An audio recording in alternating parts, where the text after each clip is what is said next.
तो आज हम जानेंगे रिसर्च एप्टीट्यूड के बारे में, इसके पैराडाइम टू रिसर्च या फिर पॉजिटिविज्म और पोस्ट पॉजिटिविज्म के बारे में। इससे पहले हमने मीनिंग और ऑब्जेक्टिव्स और करैक्टरिस्टिक्स इसके कर लिए थे। अब हम जानते हैं पॉजिटिविज्म और पोस्ट पॉजिटिविज्म के बारे में। अगर आपको मेरी वीडियो अच्छी लगे तो प्लीज़ लाइक किया करो और सब्सक्राइब जरूर किया करो। मैं हर टॉपिक आपको आपके जो हमारा सिलेबस है उसके अकॉर्डिंग ही कंप्लीट कराऊंगी। तो जिस चलते हैं कि सबसे पहले हम देखते हैं कि पैराडाइम होता क्या है। ठीक है, a research paradigm is a method, model और pattern for conducting research. It is a set of ideas, belief और understanding within which theories and predict can function.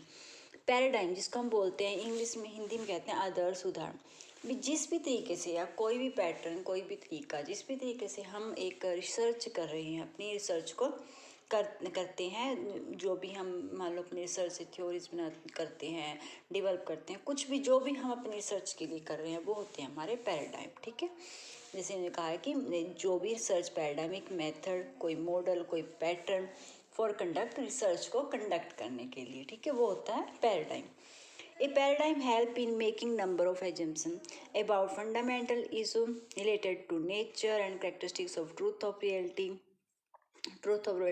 से ontology कहते हैं हम. ठीक है, and theory of knowledge dealing with how can we know the thing that exist. जो भी exist है, epistemology जो भी हम किस तरीके से हम अब जैसे सच्चाई तक पहुंचते हैं, जो भी एग्जिस्ट है हमारे यहाँ पर, उसके हम जो रिसर्च करते हैं एपिस्टेमोलॉजी के अंदर, जो भी एग्जिस्ट करता है हमारे लिए. ठीक है, तो जो भी हमारी हेल्प करता है पैराडाइम, किस तरीके से हम अपनी खोज को या अपने रिसर्च को करते हैं और अपनी रियलिटी तक या ट्रूथ तक अपने पहुंचते हैं, वो होती है हमारा पैराडाइम. ठीक है, अब मैं जैसे रिसर्च में हम पैराडाइम 3 टाइप्स के, जैसे इसमें पैराडाइम में 3 टाइप्स जैसे यूज़ करते हैं.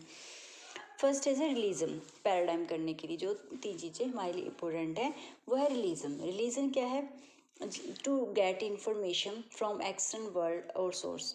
ठीक है, जो भी हम इंफॉर्मेशन अपनी कलेक्ट करते हैं, ठीक है, जो भी हमारा एक्सटर्नल वर्ल्ड है, जो भी सोर्स है, जिस तरीके रिलीजन आप रियलिटी से भी ध्यान रख सकते हो कि जब भी हमें ट्रुथ के तक पहुंचना है तो जिस तरीके से भी हम अपनी इन्फॉर्मेशन को गैदर करनी है हमें. ठीक है, रिलीजन कई करते हैं. कॉन्स्ट्रक्टिविज्म होता है everyone has unique experience, there is nothing important outside from this type of experience. ठीक है, कि एवरीवन का हर चीज़ एक यूनिक एक्सपीरियंस होता है हमें, जिसके जो भी हम, जैसे मैंने लिखा है, व्यक्ति ज्ञान संचरण की प्रत्यक्ष प्रक्रिया के भीतर निष्क्रिय रूप से इसे समझकर ज्ञान प्राप्त नहीं करता, बल्कि अपने अनुभव के माध्यम से. क्या है, इन्होंने कहा कि हर किसी के पास एक यूनिक एक्सपीरियंस है. ठीक है, कि ये मानते कॉन्स्ट्रक्टिविज्म में पैराडाइम में जो कॉन्स्ट्रक्टिविज्म का यूज़ करते हैं, उसके अकॉर्डिंग ये है कि जो भी हम मान लो हमारा एक्सपीरियंस, ज़्यादातर जो ये नहीं है कि हम आज हम जो हम पढ़ रहे हैं, ठीक है, ये नहीं है कि हम इसको सिर्फ पढ़ रहे, लेकिन जब तक हम इसको एक्सपीरियंस नहीं करते या फिर हम कहते हैं कि अपने लाइफ में उसको ना देखें, तब तक हम कोई भी चीज़ नहीं सीख सकते. अपने एक्सपीरियंस से इंसान ज़्यादा सीखता है. Pragmatism. Pragmatism, realism and constructivism are termed as a 2 alternate ways of understand this world. ठीक है, realism और constructivism है जिसके 2 तरीके हैं, जो शायद जो टर्म है जो हमारे इस जो हम कह सकते हैं समझने में हमारी हेल्प करता है इस संसार को. ठीक है, it involves research design that incorporate operational decision based on what will we work in finding answer for the question under investigation. ठीक है, हमें कि क्या काम कर रहे हैं, किस तरीके से हमें क्वेश्चन की जो अपने आंसर को ढूंढना है, इन्वेस्टिगेशन करना है, वो हमारे प्रैग्मेटिज्म. प्रैग्मेटिज्म जिसको हिंदी में बोलते हैं प्रयोजनवाद. ठीक है, तो ये करता है पैराडाइम 3 टाइप्स यूज. आगे चलते हैं, जिस भी तरीके से हम अपनी रिसर्च करते हैं. ठीक है, मेटाफिजिक्स. मेटाफिजिक्स के जरिए हम कैसे करते हैं? मेटाफिजिक्स जिसको बोलते हैं हिंदी में तत्व मीमांसा, is the branch of philosophy that study at the fundamental nature of reality. ठीक है, ये किस चीज़ की ब्रांच है? फिलोसफी की ब्रांच है metaphysics. This include the first principle. ये क्या इंक्लूड करता है? बीइंग और एग्जिस्टेंस, कि जो भी हमारे सामने जो भी एग्जिस्टेंस है, identity, change, space, time, cause and effect, necessity, actuality, possibility, इन सब को जो इन सब के बारे में जो नॉलेज हम कहते हैं, एक नॉलेज ग्रहण करते हैं या किस तरीके से हम इन सब के बारे में जानना चाहते हैं, एक स्टडी करते हैं. ठीक है, मेटाफिजिक्स में तत्व मीमांसा. ठीक है, ओंटोलॉजी होती है जिसको हिंदी में बोलते हैं सत्ता मीमांसा. How reality is viewed in nature of reality, जिसमें हम रियलिटी को देखते हैं कि किस तरीके से हमें कहाँ सच कैसे हम सच्चाई को देखें, किस तरीके से कहाँ सच्चाई है, ठीक है। जो भी accurately capture as in intentive and intents, जो भी हमें एक्चुअली हम क्या करते हैं उसको कैप्चर करते हैं एक्यूरेटली, बिल्कुल सही रियलिटी को जानना है जिसमें हमें, ठीक है, सच्चाई को जानना है, वो होती है ontology. It refers to the branch of metaphysics dealing with the nature of being and reality, ठीक है। ये रेफर ब्रांच क्या है मेटाफिजिक्स के, जो डील करता है कि नेचर के बारे में, जो भी हम रियलिटी सच्चाई के बारे में जानना है हमें। इन शॉर्ट अगर हम कहें ओंटोलॉजी क्या रेफर करती है, to ideas of reality how it is constitute, कि क्या रियलिटी है, किस तरीके से वो कॉन्स्टिट्यूट कर। तो ये हमें क्या है, आपको ओंटोलॉजी से अगर माइंड में रखोगे तो मेटाफिजिक्स होते हैं तत्वमीमांसा, जिसमें हम इन सब के जो मेन प्रिंसिपल्स होते हैं हम सब इनका हम जानते हैं, इनकी स्टडी करते हैं। ओंटोलॉजी है तो जो रियलिटी को जानना है, जिसको सच्चाई को जानना है, ठीक है, कैसे कहाँ से हमें सच्चाई के बारे में अपनी कंप्लीट हमें जो एक ट्रुथ तक पहुँचना है, ठीक है, वो होती है हमारे ओंटोलॉजी। फोर्थ है एपिस्टेमोलॉजी। एपिस्टेमोलॉजी होती है नॉलेज, ज्ञान मीमांसा। एपिस्टेम में जो शब्द है ना ये इतना, ये इसका मतलब होता है नॉलेज से लिया गया है, ठीक है। ज्ञान मीमांसा is use to describe how we come to know something, ये क्या डिस्क्राइब करता है कि कैसे हम कुछ जाने, ठीक है, ज्ञान नॉलेज जो हम देते हैं, how we know the truth of reality, और कैसे हम जाने सच्चाई को, ठीक है। It is a study of knowledge, it deals भी स्टडी किस चीज़ की, नॉलेज की, ज्ञान की। It deals with the origin, nature, scope and method to acquire knowledge. This term first used, सबसे पहले ये टर्म जो यूज़ की थी वो फ्रेडरिक फेयर ने की थी। टू वेज इन्होंने, इनके अनुसार क्या था कि दो वे, हमारे दो रास्ते हैं नॉलेज को एक्वायर करने के एपिस्टेमोलॉजी में। पहला है रैशनलिज्म, ठीक है।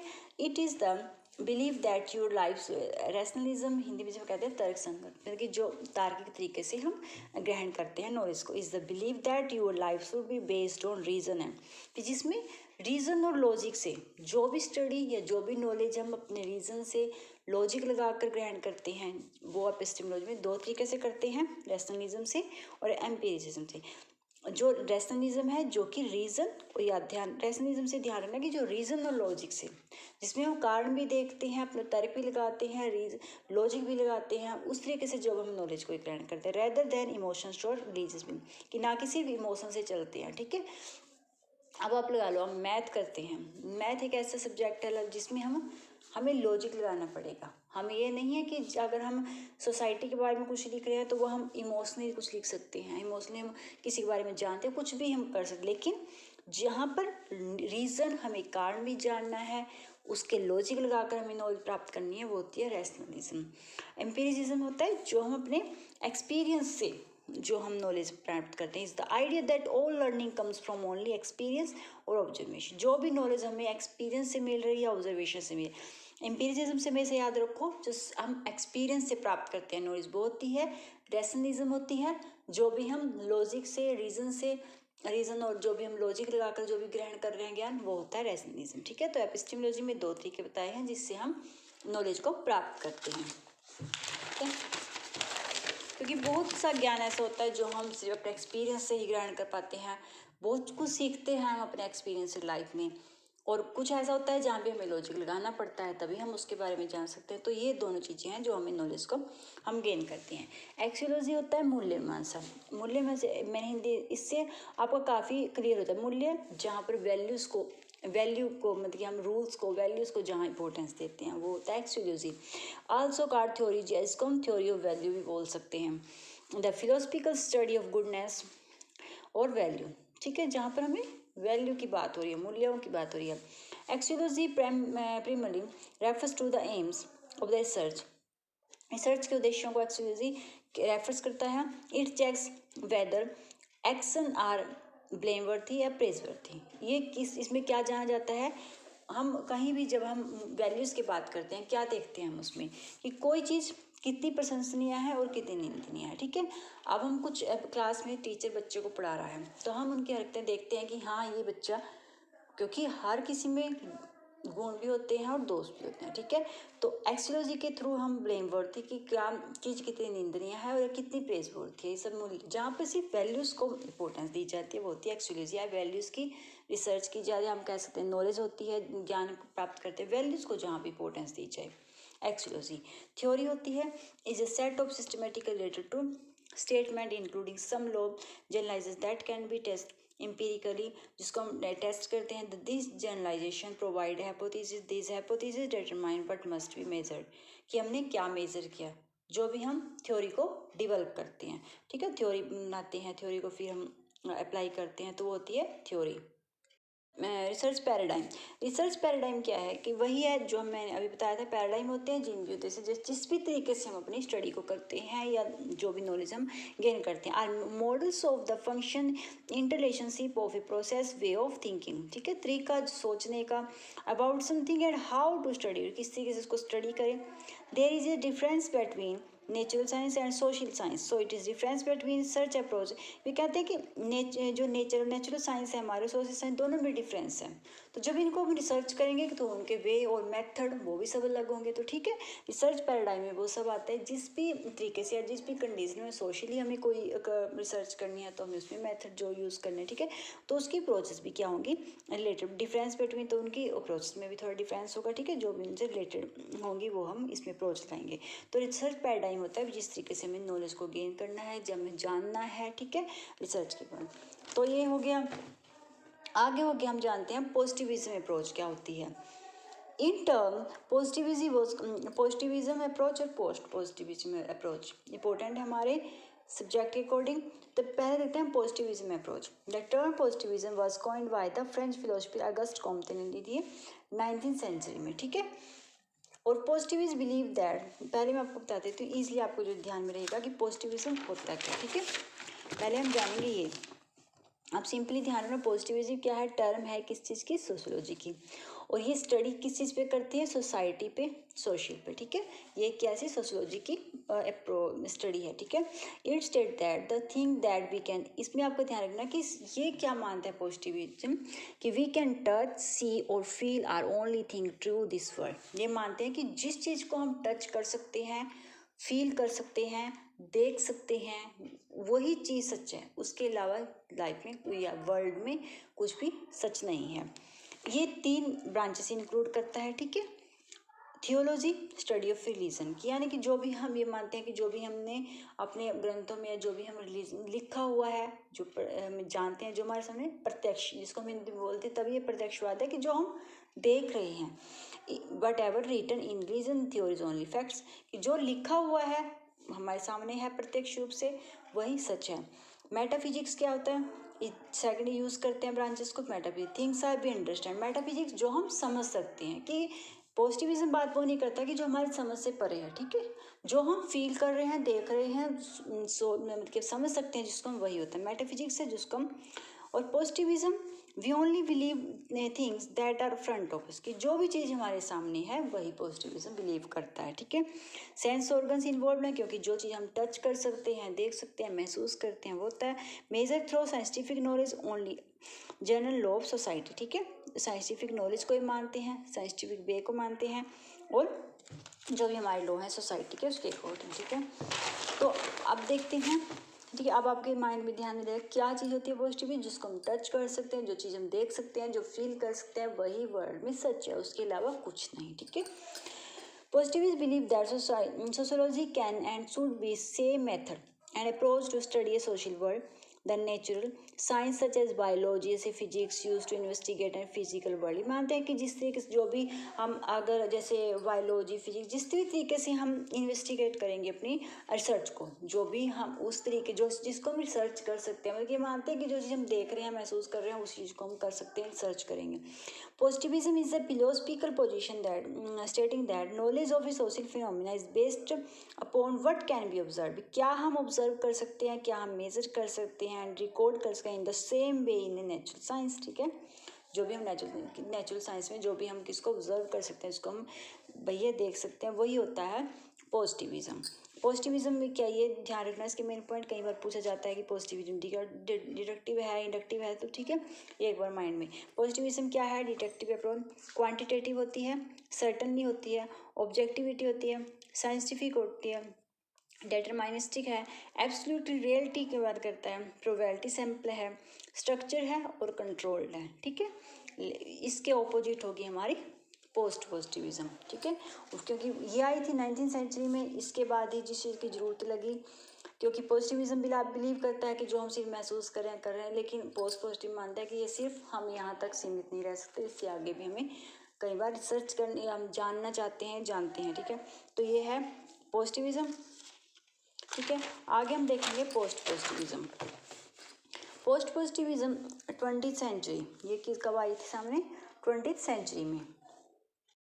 पोस्ट पॉजिटिविज्म बिलीव करता है, क्या कहता है ये, it state that you should not only believe in science and scientific knowledge but you should believe in judgement and intuition, common sense.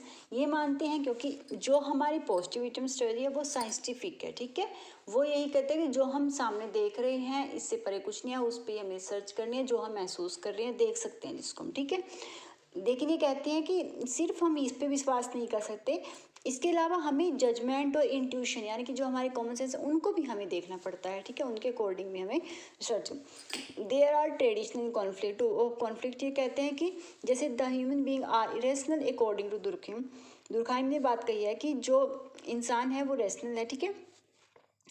तर्कसंगत है, society is complex system that consist of interrelated and interdependent parts, there are interaction at micro relational level, all the above complications demand that there is a requirement of different approach we call post positivism।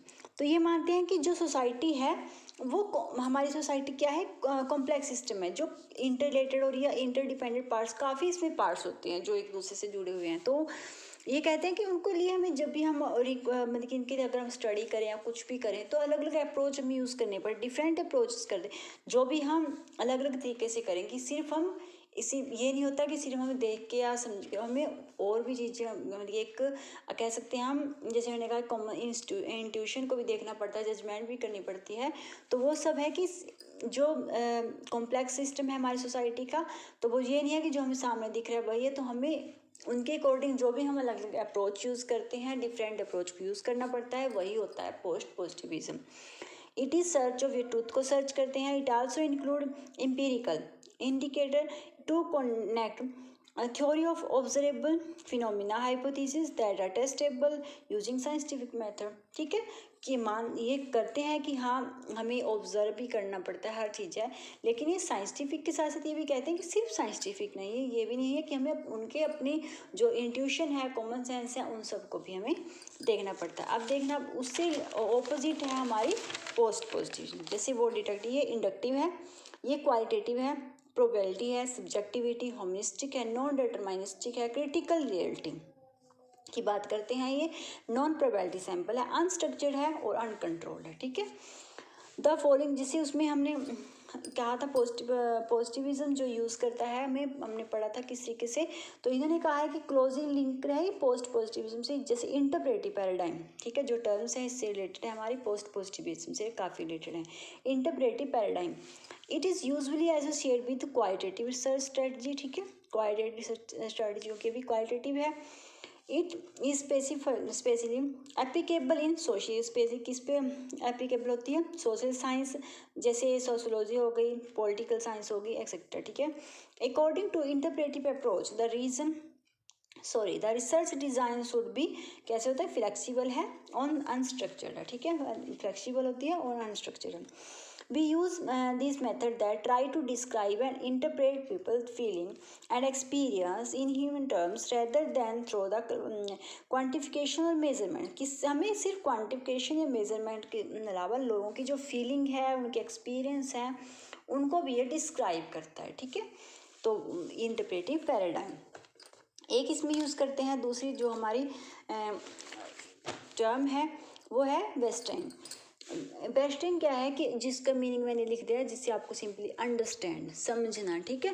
Western को max weber ने ये जो concept है, term जो दी थी western की, तो वो बिलीव करते हैं कि understanding that understanding why people do the thing they do is the basic building blocks of the sociology, a concept that Western he believed that कि sociologist should not just study a group of people, कि सिर्फ एक ये नहीं है कि लोगों के जो ग्रुप है समूह है सिर्फ उनकी स्टडी करनी है, but also try to gain empathetic understanding for the individual in the group, बल्कि हमें एक एम्पैथेटिक वजह से सहानुभूति मतलब कि वो वाली अंडरस्टैंडिंग में कैसे जो इमोशनली जुड़ी हो या सहानुभूति से भरी हो, वो वाली भी हमें क्या करना है उसको भी समझना है, ठीक है।